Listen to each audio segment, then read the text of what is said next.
আসসালামু আলাইকুম এভরিওয়ান, কেমন আছো সবাই? আশা করছি আলহামদুলিল্লাহ সবাই ভালো আছো। আজকে আমি দেখাবো তোমাদের মাঝে লেমন ফ্লেভারের কেকের রেসিপি। আর লেমন ফ্লেভারের কেক কিন্তু খুবই টেস্ট হয়।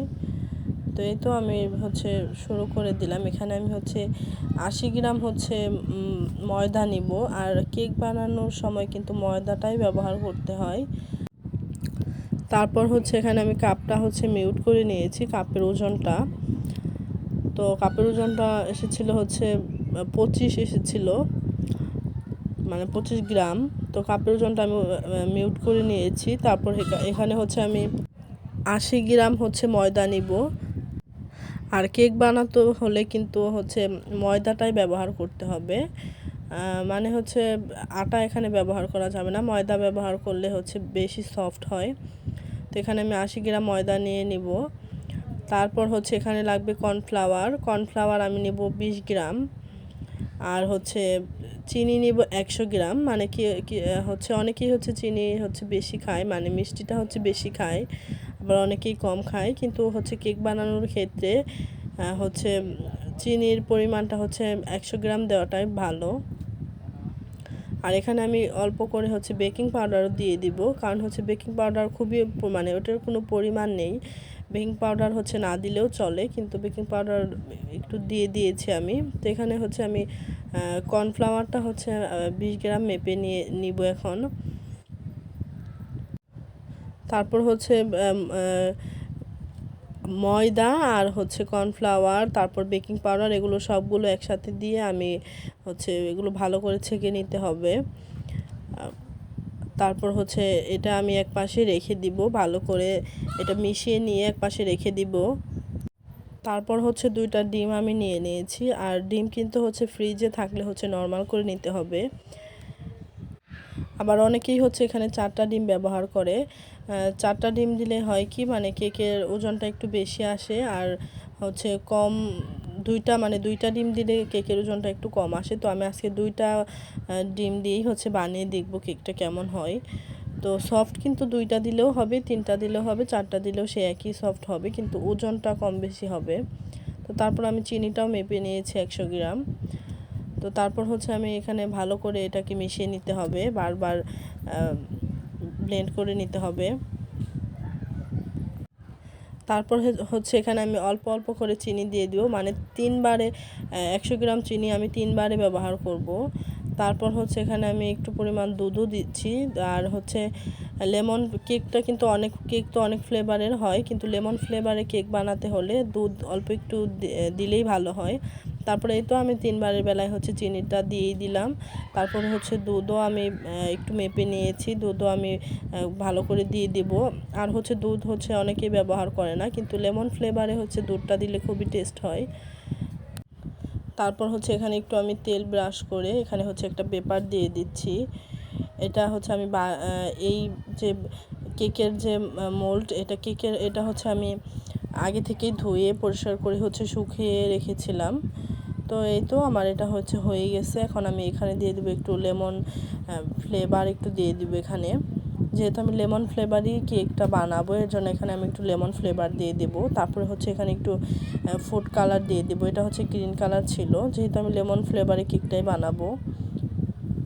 তো এটাও আমি লেমন ফ্লেভারটা দিয়ে দিলাম একটু পরিমাণ মতো। আর কালারটাও পরিমাণ মতো দিয়ে দিয়েছি। তারপর আমি এটা মিশিয়ে নেব। তারপর এখানে আমি একটা লেবু নিয়েছি। আর লেবুর কালারটা কিন্তু এরকম সবুজই থাকতে হবে, মানে পাকা লেবু নিলে হবে না। আর এই উপরে যে খোসাটা, এটা আমি একটু গ্রেট করে দিয়ে দিচ্ছি, একটু একটু করে দিয়ে দিচ্ছি।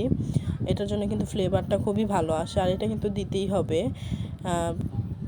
তারপর এখানে আমি একটু পরিমাণ মতো লেবুর রসও দিয়েছি। তারপর একটু লবণ দিয়ে দিয়েছি এখানে পরিমাণ মতো। আর লেবুর রসটাও কিন্তু দিতে হবে। রস অনেকেই দিতে চায় না, কিন্তু এখানে দিলে ভালো হয়।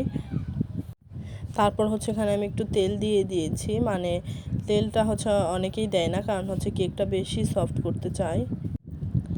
তো তো তারপর হচ্ছে এখানে আমি একটু মানে ময়দাগুলা যে আগে আগে থেকে যে রেডি করে রেখেছিলাম সেই ময়দাগুলাই দিয়ে দিয়েছি।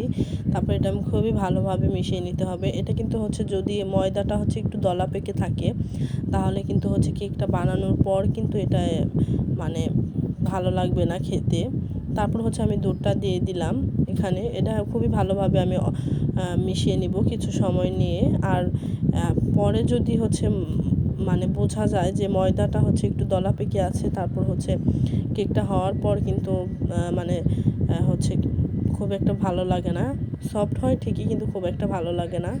এর জন্য আমি খুবই ভালোভাবে কিছু সময় নিয়ে এটা মিশিয়ে নেব। আর এটা কিন্তু আলতো করে হচ্ছে মিশিয়ে নিতে হবে যাতে হচ্ছে কেকের ফর্মটা জানি হচ্ছে ভেঙে না যায়। তারপর হচ্ছে কেকের মোল্ডটা আমি হচ্ছে আগে থেকেই যে রেডি করে রেখেছিলাম ওটার মধ্যেই হচ্ছে দিয়ে দিলাম। আর এখন আমি একটু হচ্ছে আগে থেকে 10 মিনিট আগে থেকে হচ্ছে আমি একটা পাতিল হচ্ছে গরম করতে দিয়েছিলাম।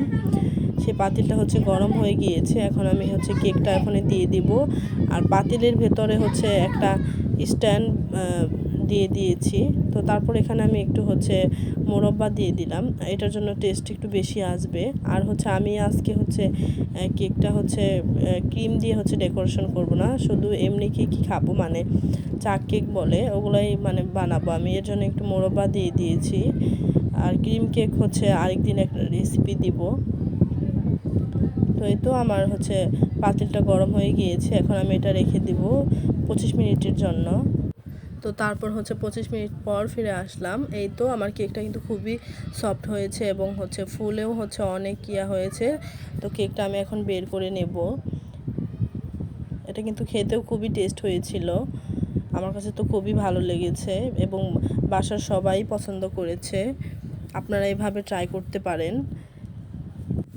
আমি কিন্তু কেকটা আজকে হচ্ছে গ্যাসের চুলাতে বানিয়েছি, এটা কিন্তু ওভেনে বানাইনি। তারপরেও কিন্তু একটু নিচে হচ্ছে পুড়ে যায়নি এবং সফটও হয়েছিল, খেতেও খুবই টেস্ট হয়েছিল। তারপর হচ্ছে এখানে একটু সুগার সিরাপ দিয়ে দিলাম। সুগার সিরাপ দিলেও একটু বেশি টেস্ট হয়। অনেকেই হচ্ছে মনে করে চুলাতে কেক বানালে হচ্ছে খুব একটা টেস্ট হবে না বা সফট হবে না, কিন্তু আসলে না। কেকের হচ্ছে ভালো মতো নিয়ম জানা থাকলে কেক অবশ্যই সফট হয় এবং খেতেও বেশি টেস্ট হয়। তো আজকের ভিডিওটা এ পর্যন্তই, দেখা হবে নেক্সট ভিডিওতে। সে পর্যন্ত সবাই ভালো থাকবেন। আল্লাহ হাফেজ, আসসালামু আলাইকুম।